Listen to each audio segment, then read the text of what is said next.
پتہ ہے میں سوچتا ہوں کہ تم وہ نہیں ہو جو خود کو ظاہر کرتی ہو۔ خیر آج اپنی پسند ناپسند کے بارے میں کھل کر بتاؤ۔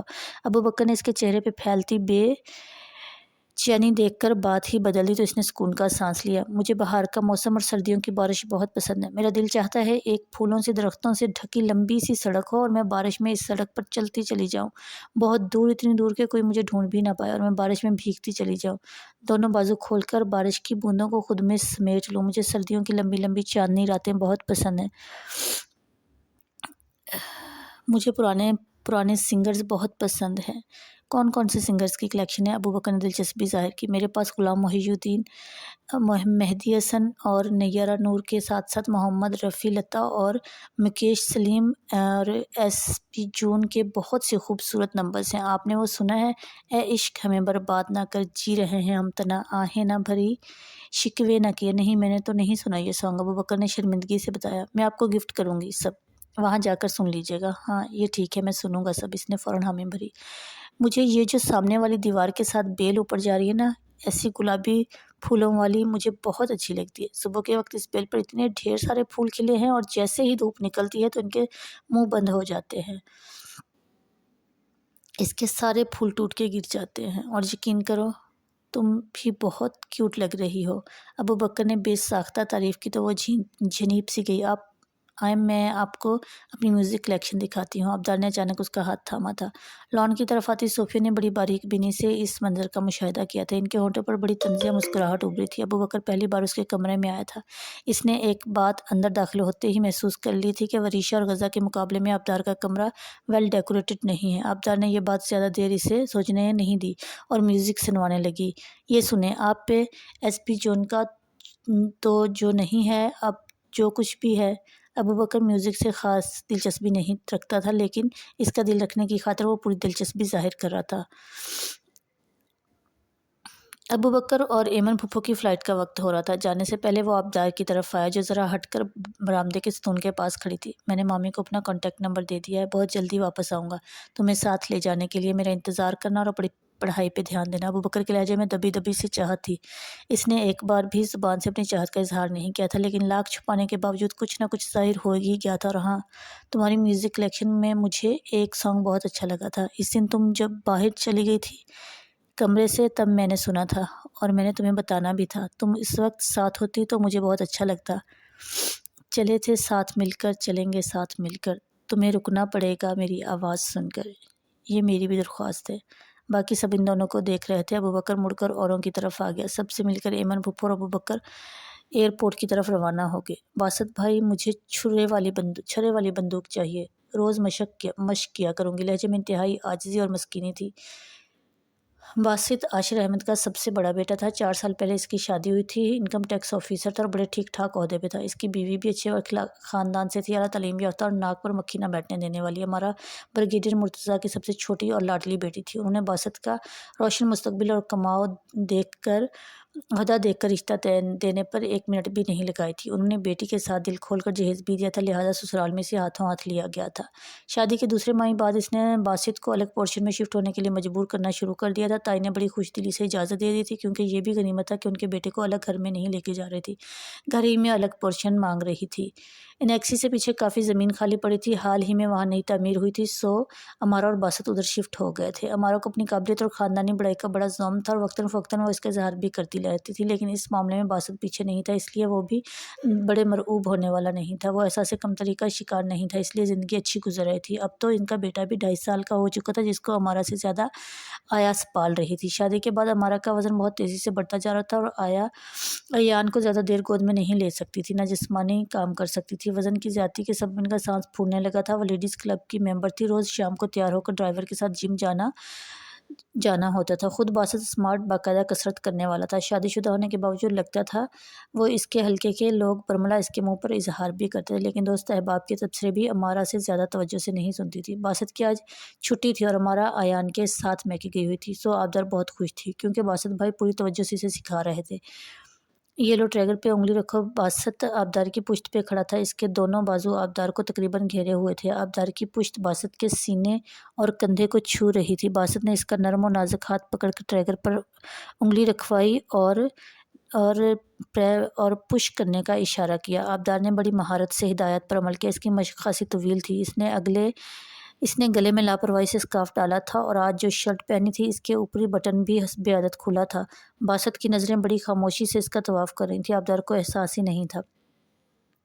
کمنگ سنڈے کو میں تمہیں اپنا ریوالور دوں گا اور شہر سے باہر مضافات میں چلیں گے، تم وہاں ریوالور چلا کے دکھانا مجھے۔ باسط نے اس کے کندھے پہ ہاتھ رکھتے ہوئے کہا تو وہ بہت خوش ہوئی۔ باسط بھائی اسے بہت اچھے لگتے تھے۔ اس سے پہلے آبدار کی ان سے بے تکلفی نہیں تھی۔ وہ ٹھیک ٹھاک غصے والے نظر آتے تھے۔ اس تعاون سے اس کا حوصلہ بڑا تھا۔ اب وہ وقت بے وقت ان کے پوشن میں چلی آتی۔ اپنے وعدے کے مطابق اتوار کو اسے شہر سے باہر لے گیا۔ اپنے ریوالور بھی بڑی فراغ دلی سے اس نے آبدار کو دے دیا اور درختوں پر کچھ نشانے لگائے۔ یہ آبدار کے لیے ٹارگٹ تھا۔ 10 میں سے 4 کو وہ نشانہ بنا سکتی تھی، لیکن باسط نے بڑے زور سے اسے تھپکی دی۔ تم بہت جلدی سیکھ جاؤ گی، اگلے اتوار کو پھر تمہیں یہاں لاؤں گا۔ باسط بھائی بڑی محبت سے کہہ رہے تھے۔ آبدار کی توجہ پڑھائی سے مکمل طور پر ہٹی تھی۔ وہ تو بس اپنی دنیا میں مگن تھی۔ اسے تو خوشی تھی کہ گھر کے چھروں والی بندوق سے ریوالور پہ آ گئی ہے اور اس کا کریڈٹ یقیناً باسط بھائی کو جاتا تھا۔ انہوں نے اسے خوبصورت سوٹ بھی گفٹ کیا تھا اور یہ بھی کہا تھا کہ کسی سے ذکر کرنے کی ضرورت نہیں ہے۔ آبدار کچھ پریشان سی ہوئی تھی، لیکن عادت کے مطابق بہت جلد بھول گئی تھی۔ شاہ آئینہ عمر تینوں آبدار کے ساتھ کرکٹ کھیل رہے تھے۔ آبدار عمر کو باؤلنگ کروا رہی تھی۔ باسط تو ٹیرس پہ کھڑا ان کو ہی دیکھ رہا تھا، بلکہ وہ صرف آبدار کو دیکھ رہا تھا۔ باؤلنگ کرواتے ہوئے آبدار کی پشت اس کی طرف تھی۔ بھاگتے ہوئے اس کی کمر پہ پڑی بالوں کی چوٹی بڑے زور زور سے ادھر ادھر ہل رہی تھی۔ اچانک سے اس کے ذہن میں امارہ کی کمر آ گئی، جو اب کمر نہیں کمرے کی صورت اختیار کر گئی تھی۔ موٹاپا تھل تھل کرتا تھا۔ ابو بکر کو گئے 6 ماہ سے زیادہ ہو چکے تھے۔ اس نے اس دوران 1-2 بار اس کی خیریت معلوم کرنے کے لیے ہی فون کیا تھا۔ اس کی پڑھائی کا بہت ٹف تھی۔ ہاں، ایمن پھپھو ہفتے میں 2 دن فون لازمی کرتی تھی اور سب کے ساتھ ساتھ آبدار سے بھی بات کرتی تھی۔ مما اندر سو رہی تھی جب وہ باہر نکل آئی۔ موسم کافی خوبصورت تھا۔ وہ اپنی پسندیدہ جگہ پر آ کر بیٹھ گئی۔ چلے تھے ساتھ مل کے چلیں گے، ساتھ مل کے تمہیں رکنا پڑے گا۔ میری آواز سن کر وہ بڑے موڈ میں گنگنا رہی تھی۔ جب باسط اس کے برابر آ کر بیٹھ گیا وہ یکدم چھنیپ سی گئی۔ چپ کیوں ہو گئی؟ گاؤ نا، بہت خوبصورت آواز ہے تمہاری۔ آبدار تمہیں پتہ ہے تم کتنی خوبصورت ہو؟ پہلی بار آبدار کو ان کا لہجہ اور نظر دونوں بدلے ہوئے محسوس ہوئے۔ میرا مطلب ہے تمہاری آواز، مشاغل اور سب بہت خوبصورت ہے۔ تم عام لڑکیوں جیسی نہیں ہو۔ آبدار کے امتحانات شروع ہو چکے تھے۔ آج کل چھٹیوں کا موسم تھا۔ اسی عالم میں عاشر احمد کے پھپھو کے بیٹے طلحہ احمد کی شادی کی بات طے ہوئی تھی۔ عاشر احمد کی اولادوں میں طلحہ سب سے چھوٹا اور غیر شادی شدہ تھا۔ باقی باسط اور 2 بہنیں اپنے اپنے گھروں کی تھیں۔ طلحہ کمرشل پائلٹ تھا۔ اس کی بات ایک کلاس فیلو سے طے تھی۔ وہ بھی تعلیم سے فارغ تھی، اس لیے بزرگوں نے دونوں کو ایک بندھن میں باندھنے کا فیصلہ کر لیا تھا۔ گرمی تھی، لیکن تعلیمی اداروں میں چھٹیوں کے سبب نوجوان نسل بہت خوش تھی اور شادی آرام سے انجوائے کریں گے۔ ان خوش ہونے والوں میں آبدار بھی شامل تھی۔ پیپر جیسے اس نے دے ڈالے تھے۔ ایمن پھپھو کی آمد بھی متوقع تھی۔ اس کی خوشی کا ایک سبب بھی تھا کہ شاید ان کے ساتھ ابو بکر بھی اور باقی فیملی بھی۔ اس نے پہلی بار بڑے چاؤ سے کپڑے سلوائے تھے۔ اسے احساس تھا کہ کسی کے لیے وہ بہت اہم ہے۔